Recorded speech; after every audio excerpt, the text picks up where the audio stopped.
En una de las 4 imponentes torres que arañan el cielo de Madrid, el aire en la sala de juntas de Herrera Tech era tan denso que parecía poder cortarse. Era un silencio cargado de números, de futuros inciertos y de millones de euros suspendidos en el aire. Presidiendo la mesa, como un capitán en medio de la tormenta, se encontraba Mateo Herrera. A sus 34 años, era la personificación del éxito hecho a sí mismo. Un hombre cuya voluntad de acero había levantado un imperio tecnológico desde la nada más absoluta. Aquella reunión era crítica. El destino de una fusión que podría redefinir el sector pendía de un hilo, de una palabra, de un gesto. Los rostros alrededor de la mesa eran máscaras de tensión y ambición contenida. Mateo, con su traje impecable y su mirada impenetrable, analizaba cada detalle, cada microexpresión. Había aprendido que en ese mundo el poder no solo se ejerce, sino que se representa en cada momento. De repente, el ritmo calculado de la sala se rompió. La puerta se abrió con un suave chirrido y Javier, el conserje, entró empujando su carrito de limpieza. Era un hombre de avanzada edad, con la espalda ligeramente encorvada por los años y las manos surcadas de historias. Se movía con la discreción de quien ha aprendido a ser invisible, completamente ajeno a la magnitud del drama que se desarrollaba a su alrededor. Ricardo de la Torre, el director de operaciones, vio en aquella interrupción una oportunidad de oro. Ricardo era un hombre esculpido en la arrogancia, nacido en la opulencia del barrio de Salamanca, y siempre había visto el éxito de Mateo no con admiración, sino con un recelo amargo. Para él, el poder era un derecho de cuna, no algo que pudiera ganarse un advenedizo. Con una sonrisa afilada, se levantó y se dirigió a Javier. Su voz, cargada de un desprecio apenas disimulado, resonó en la sala. Criticó su torpeza, su inoportunidad, cuestionando su mera presencia en un espacio reservado para los titanes de la industria. Los otros directivos, incómodos pero temerosos de contradecir a Ricardo, bajaron la mirada o esbozaron sonrisas nerviosas. La humillación alcanzó su punto álgido cuando Ricardo, en un gesto de puro poder y crueldad, dio una patada al cubo de Javier. El agua sucia se derramó sobre la impoluta moqueta, una mancha oscura que parecía contaminar el ambiente sagrado de la sala. Las risas ahogadas de algunos presentes fueron como puñales en el silencio que siguió.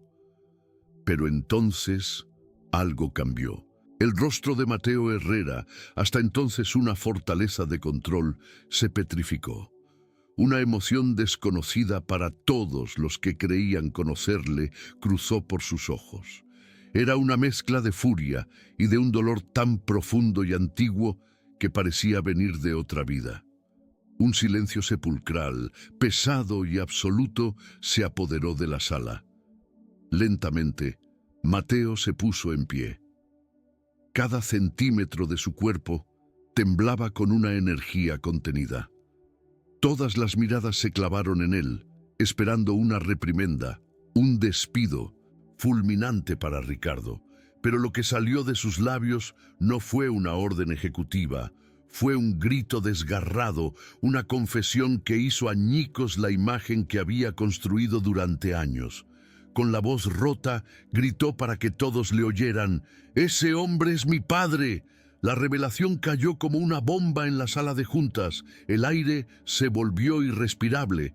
Las máscaras de los directivos se quebraron, mostrando un asombro sin disimulo. Ricardo de la Torre palideció, su arrogancia desvaneciéndose en un instante para dar paso a la incredulidad y al pánico. Javier, de pie junto a su carrito volcado, miraba a su hijo con una expresión indescifrable de sorpresa, dolor y un amor herido. Para Mateo, aquel grito fue mucho más que el fin de un secreto guardado bajo 7 llaves. Fue el derrumbe de un muro que él mismo había levantado ladrillo a ladrillo durante toda su vida.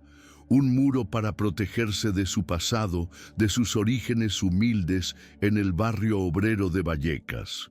Un muro para esconder la vergüenza que sentía por las manos encallecidas de su padre y su ropa de trabajo.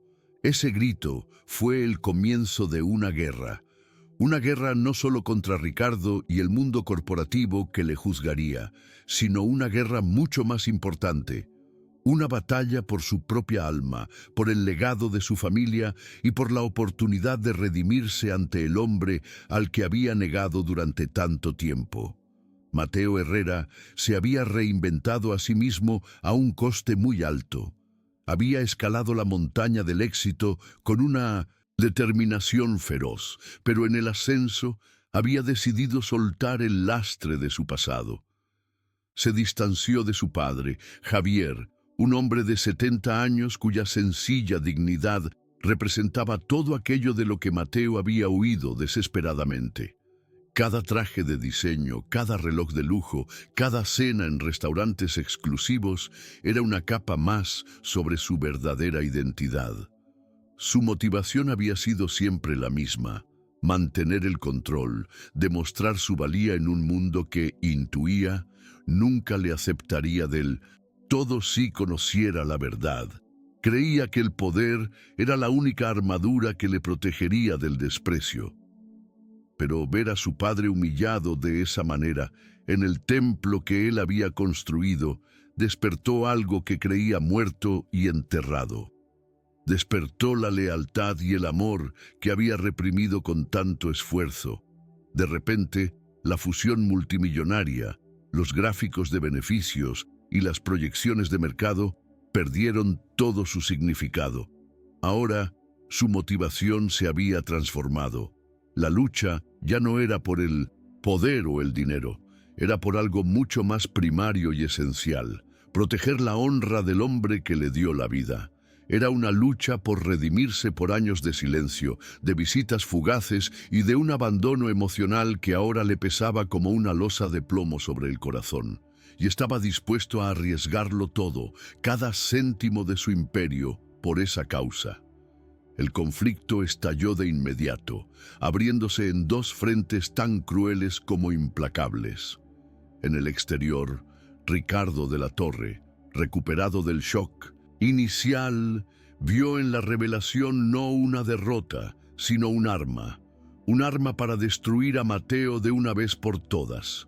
Su envidia, ahora alimentada por la humillación pública, se convirtió en un veneno que empezó a inyectar en las venas de la empresa. Inició una campaña de desprestigio sutil, pero devastadora. En los pasillos, en las comidas de negocios, entre los susurros de los accionistas, pintaba a Mateo como un mentiroso, un hombre inestable cuyos orígenes vallecanos le hacían indigno de liderar una corporación de alcance global. La historia del conserje se convirtió en una anécdota maliciosa que ponía en duda su juicio y su temple. Ricardo comenzó a sabotear activamente la fusión. Filtraba información confidencial a la competencia, manipulaba datos para que los resultados parecieran peores y, sobre todo, sembraba la duda en el Consejo de Administración. Usaba el clasismo latente de ese mundo como su mejor aliado, preguntando en voz baja si alguien venido de la nada podía realmente entender las complejidades de su universo. Mientras tanto, en el interior, Mateo libraba una batalla aún más dolorosa: el conflicto por reconectar con su padre. Javier no estaba enfadado, sino profundamente herido. Su dolor no venía de la pobreza o de la humillación de Ricardo. Venía del abandono de su propio hijo, de la vergüenza que había visto en sus ojos durante años. El primer encuentro después del incidente fue en el modesto piso de Vallecas, un lugar que Mateo no había visitado en meses. El aire olía a guiso casero y a la vida sencilla que él había intentado borrar.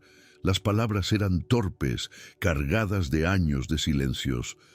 ¿Cómo se pide perdón por una vida entera de omisiones? ¿Cómo se reconstruye un puente que uno mismo ha quemado hasta los cimientos? Mateo tuvo que reaprender el lenguaje de la humildad, del afecto sincero, despojándose de su armadura de CEO. Cada conversación era un paso en un campo de minas emocional. Debía demostrar que su cambio era real, que no era solo una reacción a la crisis. Y debía hacerlo mientras, en su otra vida, libraba una guerra sin cuartel en un mundo corporativo donde cualquier muestra de vulnerabilidad es una sentencia de muerte. Lo que estaba en juego ya no era solo su puesto, su empresa o su fortuna. Era algo infinitamente más valioso, la última oportunidad de recuperar a su familia, de mirar a su padre a los ojos sin sentir el peso de la traición. Era la posibilidad de sanar una herida que llevaba abierta demasiado tiempo. La principal fuerza que se oponía a Mateo tenía nombre y apellidos: Ricardo de la Torre. Pero Ricardo era más que un simple rival, era la encarnación de un sistema que valora el linaje por encima del mérito, la apariencia por encima del carácter. Su envidia hacia Mateo no era solo profesional, era visceral, una afrenta a su concepción del mundo. Para Ricardo, el liderazgo era un derecho heredado, no un logro. El talento innato de Mateo, su capacidad para conectar con la gente y su visión para los negocios eran una anomalía que le irritaba profundamente. No podía soportar que alguien inferior le hubiera superado en todos los aspectos. La revelación sobre Javier fue la confirmación que necesitaba. Mateo era un fraude, un impostor con pies de barro. Su motivación era una ambición desmedida, pero también un clasismo arraigado. En Javier, con sus manos ásperas y su ropa humilde, veía la personificación de la debilidad que, según él, Mateo escondía tras sus trajes caros. Atacar a Javier era la forma más efectiva de desmantelar la leyenda de Mateo Herrera. Pero Ricardo no actuaba solo. Era un maestro de la manipulación. Supo explotar los miedos y prejuicios de otros directivos. A uno le prometió un ascenso, a otro le recordó un favor pasado, a un tercero le susurró al oído que los orígenes de Mateo ponían en riesgo el valor de sus acciones. Utilizaba las reglas no escritas del mundo de los negocios, donde la imagen y las conexiones a menudo pesan más que la integridad. Representaba un orden establecido que se sentía amenazado por el ascenso de alguien diferente. Era el guardián de las puertas de un club exclusivo al que Mateo había entrado sin ser invitado.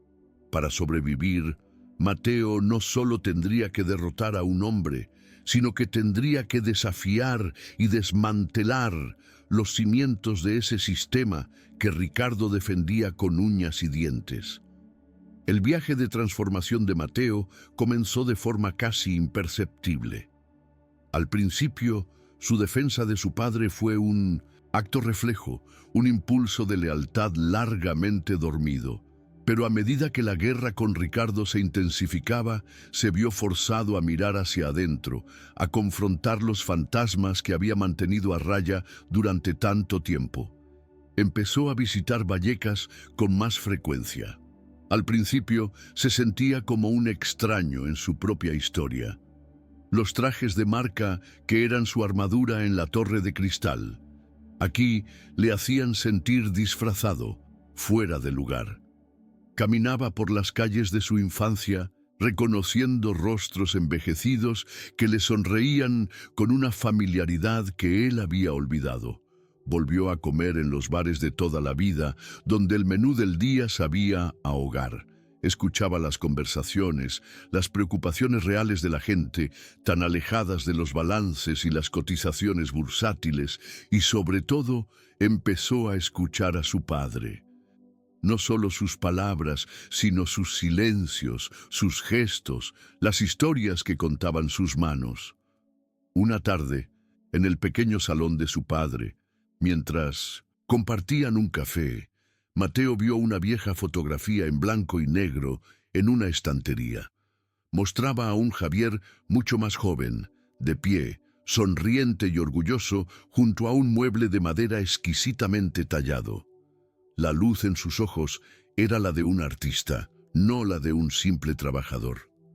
Mateo preguntó por la foto. Javier, al principio reacio, finalmente abrió el baúl de sus recuerdos. Le contó que no siempre había sido conserje.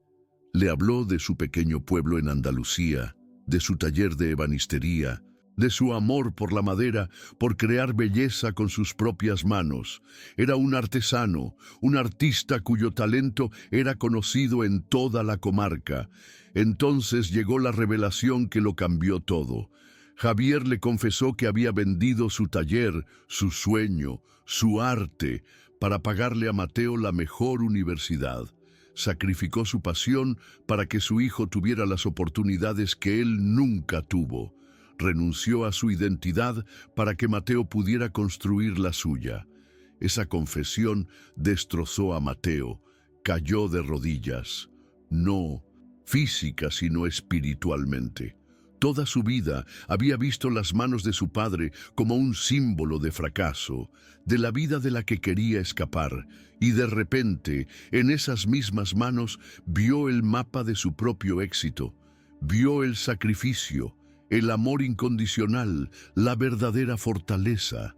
Se dio cuenta de que la fuerza que tanto había buscado en las salas de juntas, en los contratos millonarios y en el reconocimiento social, siempre había estado a su lado. Estaba en la resiliencia silenciosa de su padre, en 1900, la dignidad de su trabajo, en la generosidad de su sacrificio.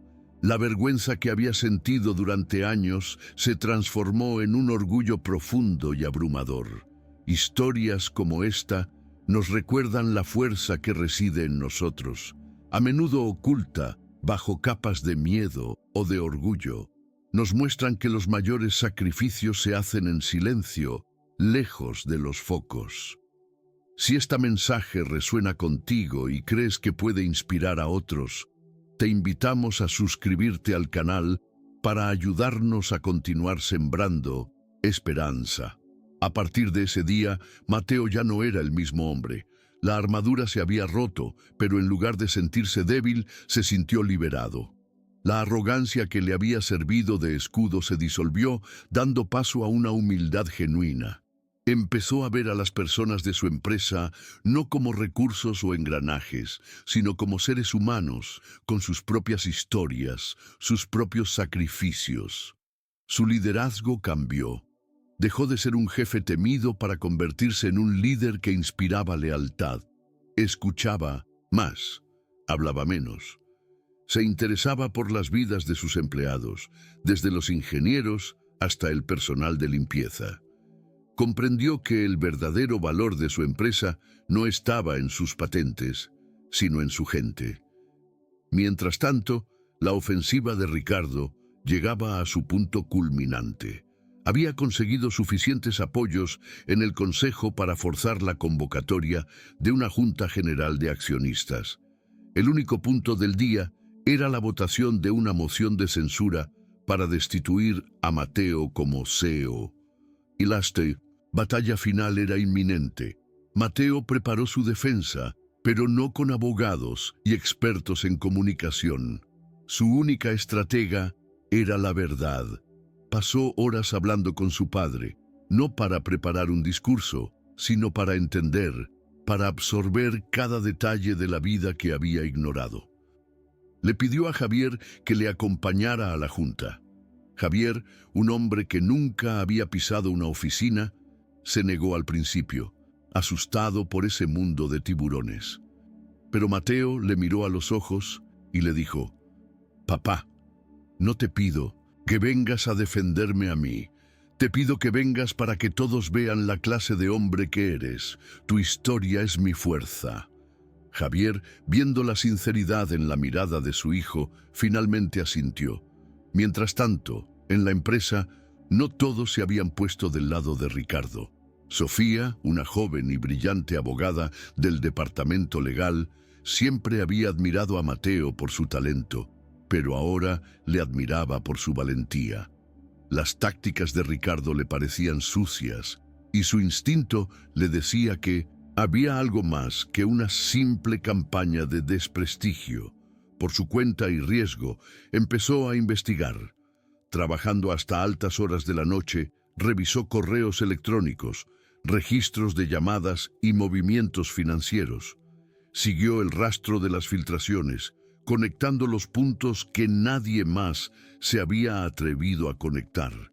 Y finalmente encontró lo que buscaba: pruebas irrefutables del sabotaje de Ricardo, de su traición a la empresa que decía defender. El día de la junta llegó. El auditorio estaba lleno. Accionistas, directivos, prensa especializada, todo el ecosistema financiero de la ciudad contenía la respiración. El ambiente era el de un coliseo romano, esperando a que el pulgar del emperador decidiera el destino del gladiador. Ricardo de la Torre subió al estrado. Su discurso fue una obra maestra de la demagogia corporativa. Presentó un dossier detallado, lleno de insinuaciones y medias verdades, exponiendo los orígenes de Mateo como si fueran un delito. Lo pintó como un fraude, un impostor cuyo engaño ponía en peligro el futuro de la compañía. Concluyó con una pregunta retórica: ¿podemos confiar nuestro patrimonio a un hombre que se avergüenza de su propio padre? Cuando Ricardo terminó, un murmullo de aprobación recorrió parte de la sala. La situación parecía desesperada. Todas las miradas se volvieron hacia Mateo, esperando su respuesta. Lentamente, con una calma que sorprendió a todos, Mateo subió al estrado. No llevaba papeles, ni gráficos, ni proyecciones. Solo llevaba el peso y la ligereza de su verdad. Su voz, al principio, era apenas un susurro, pero no temblaba de miedo, sino de emoción. No habló de cifras ni de estrategias de mercado. Habló de un barrio llamado Vallecas. Habló de un niño que soñaba con escapar de la humildad, creyendo erróneamente que la dignidad se compraba con dinero. Contó la historia de su padre, Javier, no la del conserje, sino la del ebanista andaluz, la del artista que sacrificó su arte por amor. Describió el olor a madera de un taller que nunca conoció y la belleza de unos muebles que nunca vio. Habló del sacrificio silencioso que había sido el cimiento de su propio imperio. Entonces, para el asombro de todos, se giró y dijo: «Damas y caballeros, me gustaría presentarles al verdadero fundador de Herrera Tech, mi padre, Javier Herrera». Invitó a Javier, con su humilde ropa de trabajo, a subir con él. Un silencio atónito se apoderó del auditorio, mientras el anciano caminaba con paso lento, pero firme hacia el centro del escenario. Javier apenas habló, no sabía de finanzas ni de fusiones, pero miró a la multitud y con una voz clara y serena habló de lo que sí sabía. Habló de la importancia de la honradez, del valor del trabajo duro, de levantarse cada mañana para dar a tus hijos un futuro mejor. Sus palabras, sencillas y directas, resonaron en la sala con una autoridad que ningún argumento corporativo podría igualar. En ese preciso instante, cuando la emoción era casi palpable, Sofía, la joven abogada, hizo una señal al técnico de sonido. En la pantalla gigante que había detrás del estrado, donde antes se proyectaban los gráficos de Ricardo, aparecieron sus correos electrónicos, las pruebas irrefutables de su sabotaje, de sus mentiras, de su traición. Ricardo de la Torre, desenmascarado y expuesto, se quedó sin palabras. Su rostro se descompuso, la máscara de superioridad se hizo añicos, revelando al hombre pequeño y envidioso que era en realidad. La humillación que había querido infligir a otros se volvió contra él con una fuerza devastadora. Fue despedido en ese mismo acto, saliendo del auditorio bajo una lluvia de miradas de desprecio. Cuando la pantalla se apagó, el silencio se rompió. Primero fue un aplauso tímido, luego otro, y en cuestión de segundos, todo el auditorio se puso en pie en una ovación atronadora. No aplaudían al CEO, aplaudían al hijo. No celebraban la victoria empresarial, celebraban el triunfo de la decencia y el amor. En el escenario, Mateo no vio a la multitud. Solo tenía ojos para su padre, y en un gesto que sanó décadas de distancia, se abrazaron. Un abrazo largo, profundo, en el que por fin se reconciliaron el padre y el hijo, el pasado y el presente, el taller y la torre, unidos para siempre por el orgullo y el amor. La resolución de aquella crisis fue mucho más allá de mantener un puesto de trabajo. Mateo, con su nueva visión, transformó la cultura de Herrera Tech. Implementó programas de inclusión para que el talento, viniera de donde viniera, tuviera una oportunidad. Creó una fundación con el nombre de su padre para apoyar a jóvenes de barrios obreros, para que nadie tuviera que avergonzarse de sus orígenes para poder soñar. La historia de Mateo y Javier nos enseña una lección poderosa.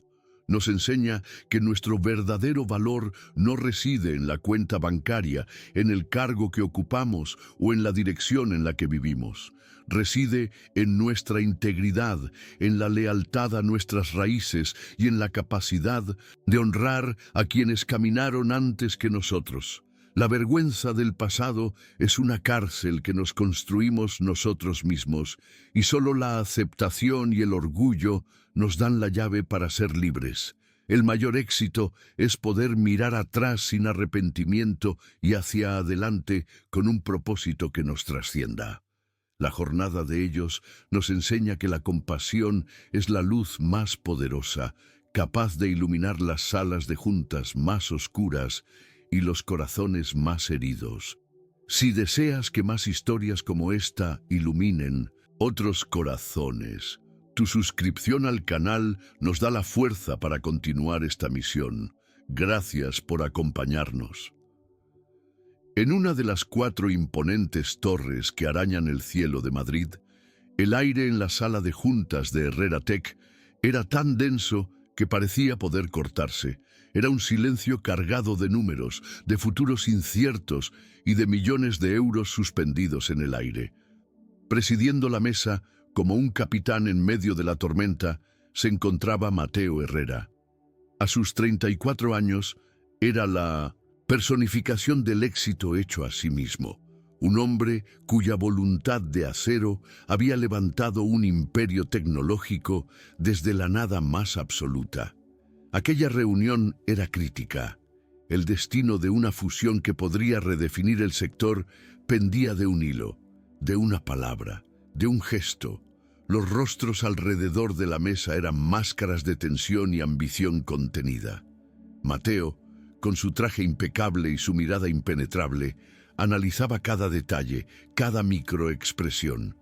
Había aprendido que en ese mundo, el poder no solo se ejerce, sino que se representa en cada momento. De repente, el ritmo calculado de la sala se rompió. La puerta se abrió con un suave chirrido y Javier, el conserje, entró empujando su carrito de limpieza. Era un hombre de avanzada edad, con la espalda ligeramente encorvada por los años y las manos surcadas de historias. Se movía con la discreción de quien ha aprendido a ser invisible, completamente ajeno a la magnitud del drama que se desarrollaba a su alrededor. Ricardo de la Torre, el director de operaciones, vio en aquella interrupción una oportunidad de oro.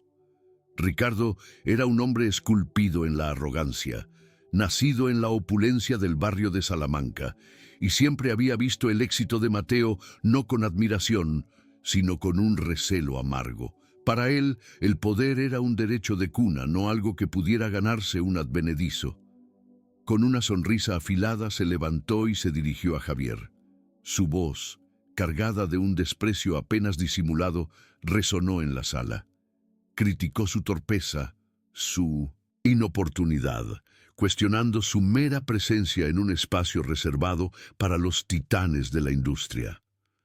Los otros directivos, incómodos pero temerosos de contradecir a Ricardo, bajaron la mirada o esbozaron sonrisas nerviosas.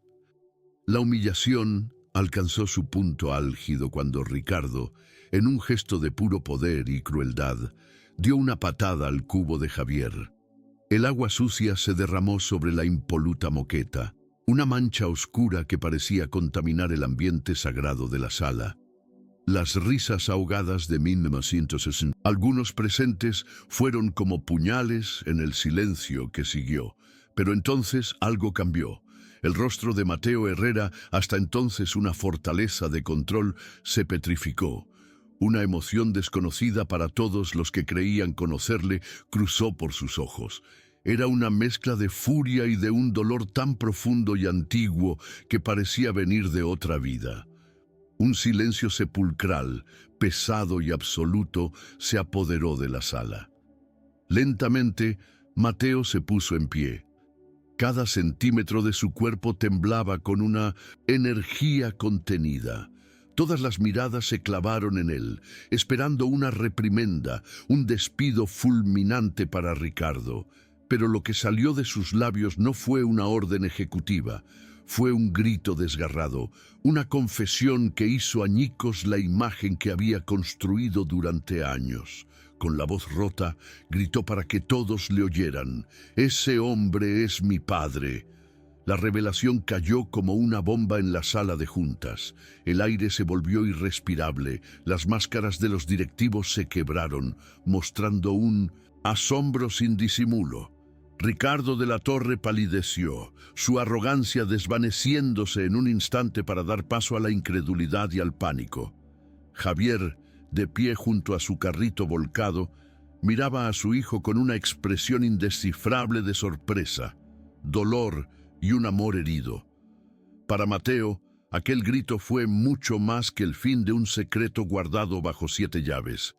Fue el derrumbe de un muro que él mismo había levantado ladrillo a ladrillo durante toda su vida.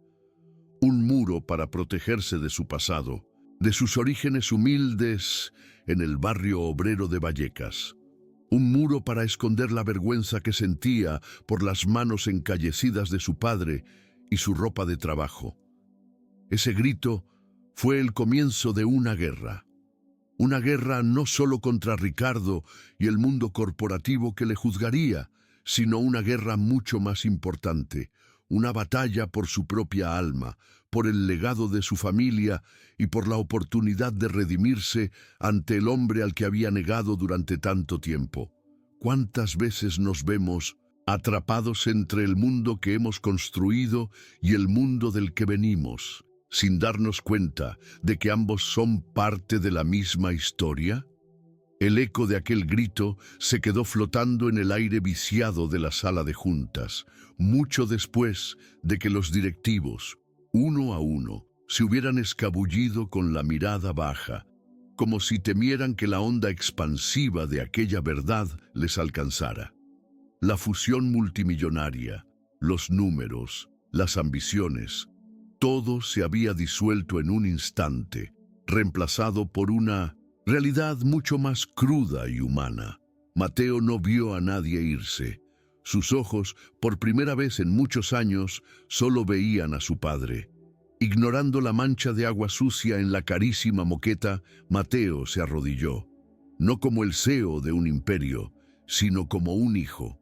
Con una delicadeza que nadie en esa sala le habría creído capaz de poseer, recogió el cubo volcado y el trapo.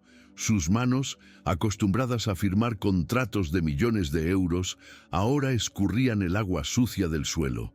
Javier le miraba en silencio, con una mezcla de asombro y de un dolor antiguo que por fin encontraba una voz. No hubo palabras, solo el sonido del trapo contra la moqueta. Un acto de penitencia que valía más que 1000 disculpas. Pero en los pasillos de mármol de Herrera Tech, la guerra acababa de empezar. Ricardo de la Torre, una vez superado el shock inicial, vio la oportunidad que se le presentaba. La revelación no era una derrota, era una munición de un calibre incalculable. Empezó a tejer su red, no con gritos, sino con susurros. En comidas privadas, en llamadas discretas a miembros del consejo, sembraba la duda con una maestría venenosa. No hablaba de orígenes, sino de engaño. No hablaba de un padre, sino de un secreto que ponía en tela de juicio la estabilidad emocional y la transparencia del líder de la compañía. La estrategia de Ricardo era sutil y demoledora. Utilizaba el clasismo latente de aquel mundo como un arma silenciosa. Hacía preguntas al aire, con una falsa preocupación. ¿Puede un hombre que ha ocultado algo tan fundamental durante tanto tiempo liderar una negociación tan delicada? ¿No es esta impulsividad una señal de debilidad que nuestros competidores sabrán explotar? Cada palabra era una gota de ácido que corroía la imagen de acero que Mateo había tardado toda una vida en construir. El sabotaje a la fusión ya no era necesario. Ahora el arma era el propio Mateo. Mientras la tormenta arreciaba en su torre de cristal, Mateo emprendió el viaje más difícil de todos. El camino de envuelta a Vallecas. Conducir por aquellas calles en su coche de alta gama le hizo sentir como un impostor. El barrio no había cambiado tanto, pero él sí. El aire olía a la vida real, a guisos caseros y a ropa tendida, olores que había intentado borrar de su memoria con perfumes caros y el aire acondicionado de su despacho. Cada esquina le devolvía un recuerdo. Cada rostro familiar era un espejo que le mostraba al niño que había decidido abandonar. El primer encuentro a solas con su padre tuvo lugar en el pequeño salón del piso de siempre. El silencio entre ellos era un abismo lleno de años de omisiones, de cumpleaños celebrados por teléfono, de visitas que nunca se hicieron. Mateo intentó hablar el único idioma que dominaba, el del dinero. Le ofreció una jubilación dorada, una casa mejor, todo lo que pudiera comprar, pero Javier negó con la cabeza. Su herida no era de pobreza. El dolor de un padre no nace de la falta de lujos, sino del peso del olvido.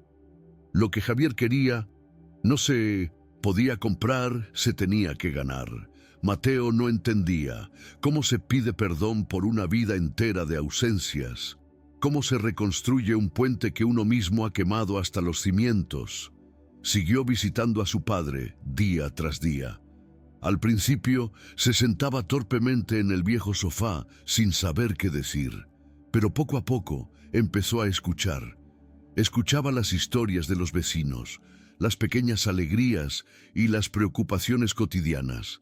Escuchaba el silencio de su padre, un silencio que ahora entendía que estaba lleno de palabras no dichas. Empezó a despojarse de su armadura. Un día apareció sin su traje de diseño, vestido con unos vaqueros y una camisa sencilla. Fue a comprar el pan a la panadería de toda la vida, donde la dueña le reconoció y le sonrió con una calidez que ninguna junta de accionistas podría ofrecerle. Tomó café en el bar de la esquina, donde los hombres jugaban al mus y hablaban del fútbol. Estaba redescubriendo un mundo que siempre había estado ahí, pero que su ambición le había cegado. Estaba lentamente volviendo a casa. ¿Cuántas veces nos construimos una vida tan alejada de nuestras raíces que olvidamos el camino de vuelta a casa? Nos ponemos máscaras y disfraces, creyendo que así seremos más fuertes, sin darnos cuenta de que nuestra verdadera fortaleza reside precisamente en el lugar del que partimos. El viaje de Mateo no era solo hacia Vallecas, era un viaje hacia el interior de sí mismo, hacia la verdad que había intentado enterrar bajo capas de éxito y ambición. Una tarde, mientras ayudaba a su padre a ordenar un viejo armario, encontró una caja de madera polvorienta. Dentro, junto a herramientas que no reconocía, había una fotografía en blanco y negro. Mostraba a un Javier mucho más joven, con el pelo oscuro y una mirada llena de orgullo. Estaba de pie junto a un mueble de madera, una cómoda de un diseño exquisito, con unas vetas y unos acabados que parecían tener vida propia. La luz en sus ojos no era la de un conserje, era la de un creador. Mateo, con la foto en la mano, le preguntó. Javier, al principio, se mostró reacio, como si abriera una puerta a un lugar doloroso. Pero luego, su voz se suavizó y empezó a contar. No habló de Madrid, sino de un pequeño pueblo blanco en Andalucía. No habló de carritos de limpieza, sino del olor a cedro y a barniz de su taller de ebanistería. Le contó su pasión por la madera, por encontrar su alma y darle forma, por crear belleza con sus propias manos. No era un trabajador, era un artista. Entonces llegó la revelación que lo cambió todo. Con una serenidad que partió el corazón de Mateo, Javier le confesó que había vendido aquel taller, su sueño, su arte, su propia identidad. Lo vendió para pagarle a Mateo la matrícula de la mejor universidad de negocios, para darle la oportunidad de que él nunca tuviera que tener las manos encallecidas. Sacrificó su pasión en el altar del futuro de su hijo, cambiando la gubia por la fregona sin una sola queja. En ese instante, Mateo se derrumbó, no físicamente sino por dentro. Toda la vergüenza que había sentido por las manos de su padre se transformó en una veneración abrumadora.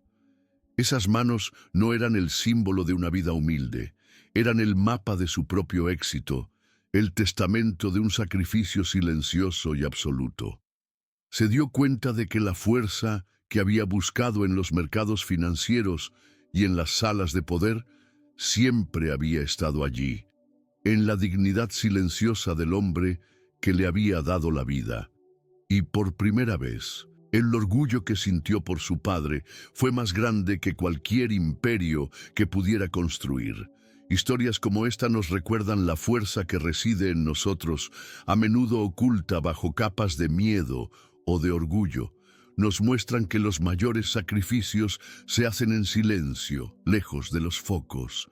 Si este mensaje resuena contigo y crees que puede inspirar a otros, te invitamos a suscribirte al canal para ayudarnos a continuar sembrando esperanza. El día de la Junta General llegó con la solemnidad de una sentencia. El auditorio, un anfiteatro moderno de cristal y acero, estaba lleno hasta la última butaca. Accionistas, directivos, la flor y nata de la prensa económica, todo el ecosistema financiero de la ciudad contenía la respiración. El ambiente no era el de una reunión de negocios, sino el de un coliseo romano, esperando a que el pulgar del emperador decidiera el destino del gladiador. Cada rostro era una máscara de expectación. Cada silencio estaba cargado de juicios no expresados. Ricardo de la Torre subió al estrado con la confianza de quien se sabe ganador. Su discurso fue una pieza impecable de demagogia corporativa. No gritó, no insultó. Con una calma gélida, presentó un dossier detallado, lleno de insinuaciones y medias verdades.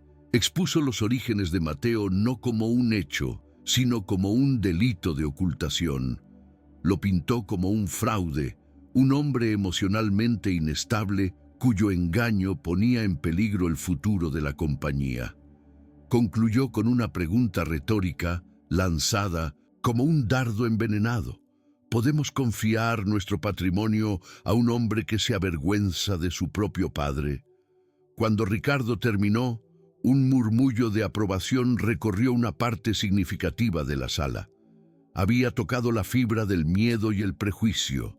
Los gráficos de beneficios y las proyecciones de mercado parecían ahora irrelevantes frente a la duda sembrada sobre el carácter del hombre al timón. La situación parecía desesperada. Todas las miradas se volvieron hacia Mateo, no con curiosidad, sino con el frío peso del juicio. Esperaban una defensa torpe, una justificación, quizás una súplica. Para muchos, la batalla ya estaba perdida. Lentamente, con una calma que descolocó a todos, Mateo se puso en pie y caminó hacia el estrado. No llevaba papeles, ni gráficos, ni proyecciones en una memoria USB. Solo llevaba el peso y la ligereza de su verdad. Su traje, que una vez fue su armadura, ahora parecía simplemente ropa. Se detuvo frente al micrófono, barrió la sala con la mirada y esperó a que el silencio fuera absoluto. Su voz, cuando finalmente habló, era apenas un susurro, pero no temblaba de miedo, sino de una emoción contenida y profunda. No habló de cifras ni de estrategias de mercado. Habló de un barrio llamado Vallecas. Habló de un niño que soñaba con escapar de la humildad, creyendo erróneamente que la dignidad se compraba con dinero y se medía por el código postal. La audiencia, que esperaba una defensa corporativa, se encontró escuchando una confesión humana. Contó la historia de su padre, Javier. No la del conserje, sino la del ebanista andaluz, la del artista que sacrificó su arte por amor. Describió el olor a madera de un taller que nunca conoció y la belleza de unos muebles que nunca vio. Habló del sacrificio silencioso que había sido el cimiento invisible de su propio imperio. Con cada palabra, la narrativa de Ricardo se desmoronaba, reemplazada por una verdad mucho más poderosa. La vergüenza que había sentido toda su vida se transformaba a la vista de todos en un homenaje. Entonces, para el asombro general, se giró y dijo con una voz clara y firme: «Damas y caballeros, me gustaría presentarles al verdadero fundador de Herrera Tech, mi padre, Javier Herrera». Invitó a Javier, que estaba sentado discretamente en la primera fila, a subir con él. Un silencio atónito, denso y absoluto se apoderó del auditorio mientras el anciano, con su humilde ropa de trabajo, caminaba con paso lento pero firme hacia el centro del escenario. Javier apenas habló. No sabía de finanzas ni de fusiones, pero miró a la multitud, a esos rostros poderosos que minutos antes juzgaban a su hijo, y con una voz serena y clara habló de lo que sí sabía. Habló de la importancia de la honradez, del valor del trabajo duro, de levantarse cada mañana para dar a tus hijos un futuro mejor. Sus palabras, sencillas y directas, sin adornos ni artificios, resonaron en la sala con una autoridad moral que ningún argumento corporativo podría jamás igualar. En ese preciso instante, cuando la emoción en la sala era casi palpable, Sofía, la joven abogada, hizo una señal discreta al técnico de sonido. En la pantalla gigante que había detrás del estrado, donde antes se proyectaban los gráficos difamatorios de Ricardo, aparecieron sus correos electrónicos, las pruebas irrefutables de su sabotaje, de sus filtraciones a la competencia, de sus mentiras, de su traición. La verdad, cruda y digital, iluminó el auditorio. Ricardo de la Torre, desenmascarado y expuesto, se quedó sin palabras. Su rostro se descompuso, la máscara de superioridad se hizo añicos, revelando al hombre pequeño y envidioso que era en realidad. La humillación que había querido infligir a otros se volvió contra él con una fuerza devastadora. Fue despedido en ese mismo acto por aclamación del consejo y salió del auditorio bajo una lluvia de miradas de desprecio y silencio acusador. Cuando la pantalla se apagó, el silencio del auditorio se rompió.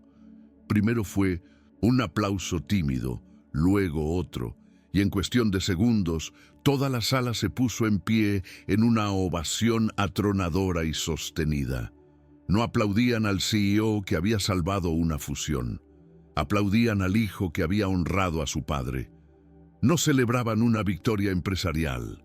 Celebraban el triunfo de la decencia, la lealtad y el amor sobre la mezquindad y el cinismo.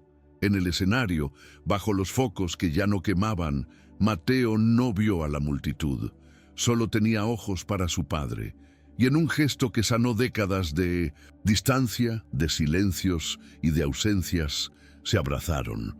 Un abrazo largo, profundo, en el que por fin se reconciliaron el padre y el hijo, el pasado y el presente, el taller de ebanistería y la torre de cristal, unidos para siempre por los lazos irrompibles del orgullo y del amor.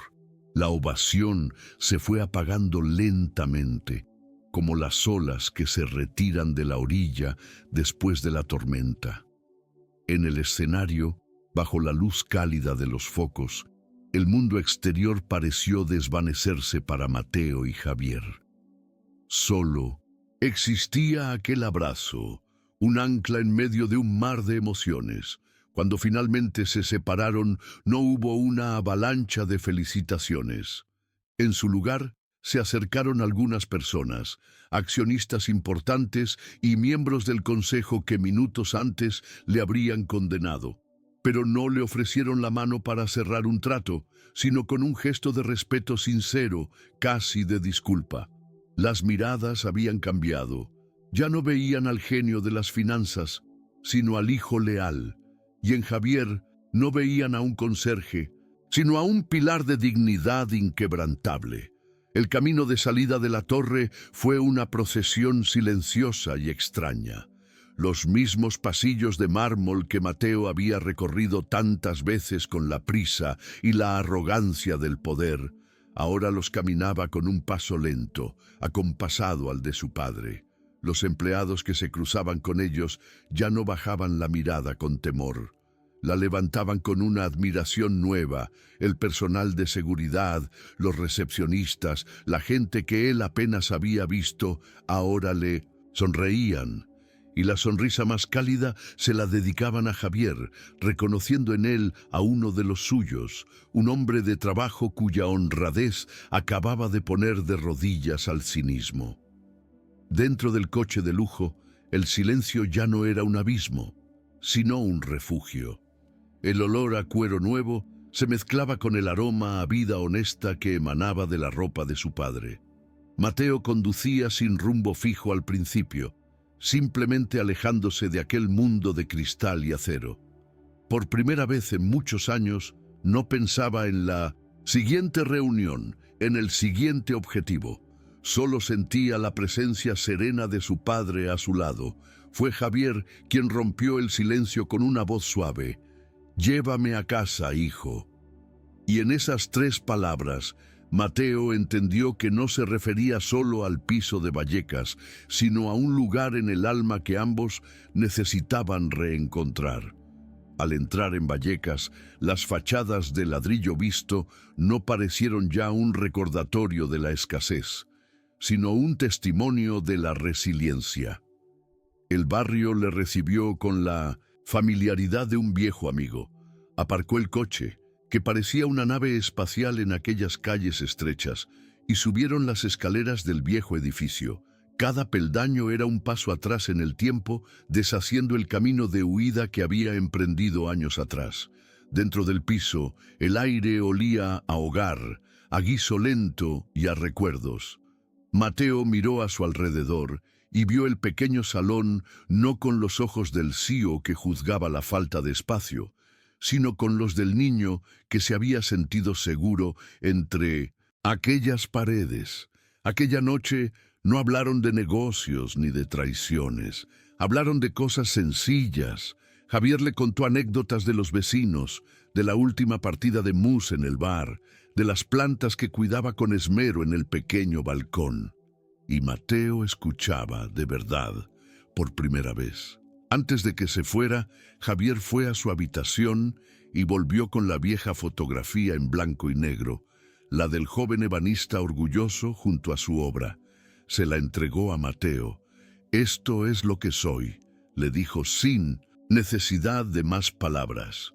No es mucho, pero es honesto. Mateo tomó la foto como si fuera el título de propiedad más valioso del mundo. Era su herencia, una mucho más importante que las acciones de Herrera Tech.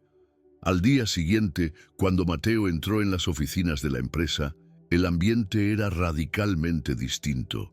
El miedo y la tensión se habían disipado, reemplazados por un murmullo de respeto y energía renovada. La gente trabajaba con más ahínco, no por temor al jefe, sino por lealtad al líder. Su primer acto no fue reunirse con el departamento financiero, sino llamar a su despacho a Sofía, la joven abogada. No le ofreció una bonificación, la miró a los ojos y le ofreció el puesto de jefa del departamento legal y un asiento en el comité de dirección. Le dijo que la empresa no necesitaba solo talento, sino integridad, y que gente como ella era el futuro que quería construir. La primera reunión del Consejo de Administración tras la crisis fue breve y contundente. Mateo no presentó un plan para recuperar la confianza de los mercados. Presentó un plan para recuperar el alma de la empresa. Anunció la creación de la Fundación Javier Herrera, una entidad dedicada a financiar los estudios y los proyectos de jóvenes talentosos de barrios obreros de toda España, para que nadie tuviera que elegir entre sus sueños y sus raíces. La aprobación fue unánime. Los mismos hombres que habían dudado de él ahora se sumaban a su causa, contagiados por su ejemplo. Los cambios no fueron solo estratégicos, sino también personales. Mateo empezó a comer en el comedor de empleados, sentándose cada día con un equipo diferente, escuchando sus ideas y sus preocupaciones. Aprendió los nombres de los hijos de la limpiadora del turno de noche y se interesó por la salud de la madre del contable. Dejó de ser una figura lejana en la planta más alta para convertirse en el corazón de su propia empresa. Descubrió que el verdadero poder no reside en la distancia, sino en la conexión. Unas semanas después, la fusión que había estado a punto de costarle todo se cerró, pero los términos habían cambiado. Mateo negoció con una nueva autoridad, una que no venía de la agresividad, sino de la confianza en sí mismo. Consiguió un acuerdo mucho más favorable, no porque fuera más astuto, sino porque ahora era más íntegro, y sus nuevos socios no solo respetaban su visión para los negocios, sino también sus valores como persona. El éxito, cuando nace de la verdad, es siempre más sólido. El destino de 1801, Ricardo de la Torre, fue un epílogo silencioso a la historia. Desapareció del mapa corporativo. Ninguna empresa de prestigio quiso contratar a un hombre cuya traición se había hecho pública de una forma tan espectacular. Su nombre se convirtió en una leyenda susurrada en los círculos de poder, una advertencia sobre cómo la envidia y la arrogancia pueden convertir un palacio de privilegios en una prisión de irrelevancia. Su caída no fue celebrada con estrépito, sino con la indiferencia que se reserva a lo que ya no importa. Pero la verdadera reconstrucción, la más importante, tuvo lugar lejos de las salas de juntas. Sucedió en las tardes de domingo en Vallecas, en los paseos por el parque del barrio, en las partidas de cartas en la mesa de la cocina. Mateo aprendió a disfrutar del tiempo sin un reloj de lujo en la muñeca, a encontrar la riqueza en una conversación sin agenda, a valorar el silencio compartido con su padre. Estaba recuperando los años perdidos, no con grandes gestos, sino con la paciente artesanía de los pequeños momentos, como un ebanista que restaura un mueble antiguo, devolviéndole su brillo y su verdad. Un día, Mateo llevó a su padre a la torre, no por la entrada de servicio, sino por la principal. Lo llevó a su despacho, en la última planta, con vistas a todo Madrid. Javier se acercó al ventanal y miró la ciudad a sus pies. No dijo nada durante un largo rato. Luego se giró, miró a su hijo y después a la vieja fotografía en blanco y negro que Mateo había enmarcado y colocado en su escritorio, junto a los premios más importantes. «Es una buena vista», dijo Javier con una sonrisa tranquila. «Pero no olvides nunca que las torres más altas se empiezan a construir desde el suelo». Mateo comprendió entonces la lección final. Su imperio ya no era una fortaleza para esconderse de su pasado, sino un faro construido sobre él. La torre y el taller no eran mundos opuestos, sino los dos extremos del mismo puente. Un puente levantado con el sacrificio silencioso de un padre y la redención valiente de un hijo. Y supo con una certeza que le llenó el alma que ese era el único legado que de verdad importaba. La empresa era fuerte, pero la familia, por fin reunida, era invencible. La ovación se fue apagando lentamente, como las olas que se retiran de la orilla después de la tormenta. En el escenario, bajo la luz cálida de los focos, el mundo exterior pareció desvanecerse para Mateo y Javier. Solo existía aquel abrazo, un ancla en medio de un mar de emociones. Cuando finalmente se separaron, no hubo una avalancha de felicitaciones. En su lugar se acercaron algunas personas, accionistas importantes y miembros del consejo que minutos antes le habrían condenado, pero no le ofrecieron la mano para cerrar un trato, sino con un gesto de respeto sincero, casi de disculpa. Las miradas habían cambiado. Ya no veían al genio de las finanzas, sino al hijo leal.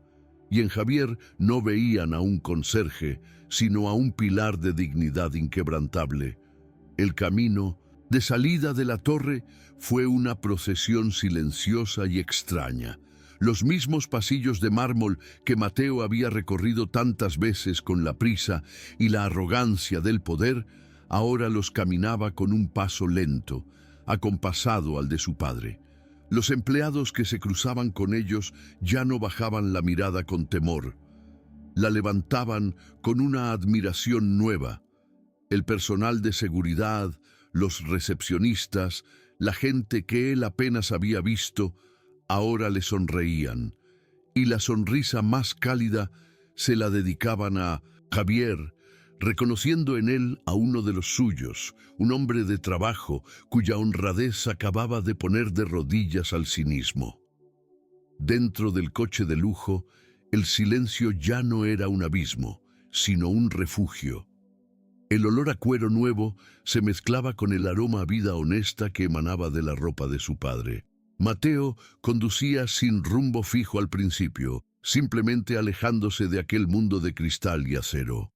Por primera vez en muchos años, no pensaba en la siguiente reunión, en el siguiente objetivo. Solo sentía la presencia serena de su padre a su lado.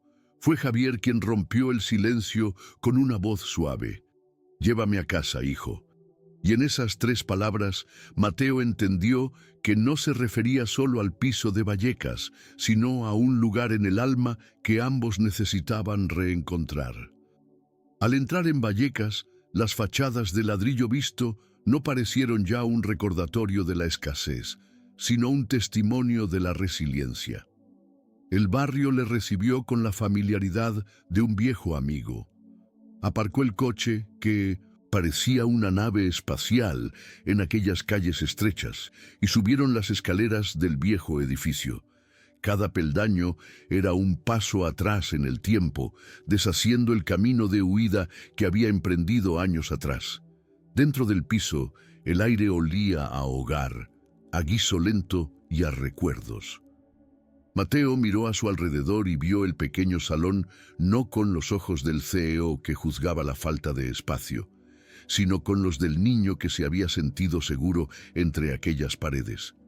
Aquella noche no hablaron de negocios ni de traiciones. Hablaron de cosas sencillas. Javier le contó anécdotas de los vecinos, de la última partida de mus en el bar, de las plantas que cuidaba con esmero en el pequeño balcón. Y Mateo escuchaba, de verdad, por primera vez. Antes de que se fuera, Javier fue a su habitación y volvió con la vieja fotografía en blanco y negro, la del joven ebanista orgulloso junto a su obra. Se la entregó a Mateo. «Esto es lo que soy», le dijo sin necesidad de más palabras. «No es mucho, pero es honesto». Mateo Tomó la foto como si fuera el título de propiedad más valioso del mundo. Era su herencia, una mucho más importante que las acciones de Herrera Tech.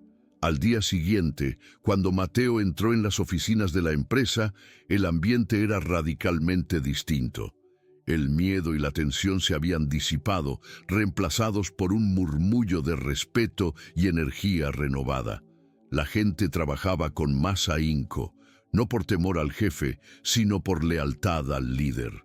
Su primer acto no fue reunirse con el departamento financiero, sino llamar a su despacho a Sofía, la joven abogada.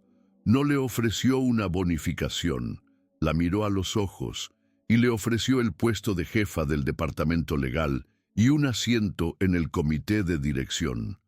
Le dijo que la empresa no necesitaba solo talento, sino integridad, y que gente como ella era el futuro que quería construir. La primera reunión del Consejo de Administración tras la crisis fue breve y contundente. Mateo no presentó un plan para recuperar la confianza de los mercados. Presentó un plan para recuperar el alma de la empresa. Anunció la creación de la Fundación Javier Herrera, una entidad dedicada a financiar los estudios y los proyectos de jóvenes talentosos de barrios obreros de toda España, para que nadie tuviera que elegir entre sus sueños y sus raíces. La aprobación fue unánime. Los mismos hombres que habían dudado de él ahora se sumaban a su causa, contagiados por su ejemplo. Los cambios no fueron solo estratégicos, sino también personales. Mateo empezó a comer en el comedor de empleados, sentándose cada día con un equipo diferente, escuchando sus ideas y sus preocupaciones. Aprendió los nombres de los hijos de la limpiadora del turno de noche y se interesó por la salud de la madre del contable. Dejó de ser una figura lejana en la planta más alta para convertirse en el corazón de su propia empresa. Descubrió que el verdadero poder no reside en la distancia, sino en la conexión. Unas semanas después, la fusión que había estado a punto de costarle, todo se cerró. Pero los términos habían cambiado. Mateo negoció con una nueva autoridad, una que no venía de la agresividad, sino de la confianza en sí mismo. Consiguió un acuerdo mucho más favorable, no porque fuera más astuto, sino porque ahora era más íntegro. Y sus nuevos socios no solo respetaban su visión para los negocios, sino también sus valores como persona. El éxito, cuando nace de la verdad, es siempre más sólido. El destino de Ricardo de la Torre fue un epílogo silencioso a la historia.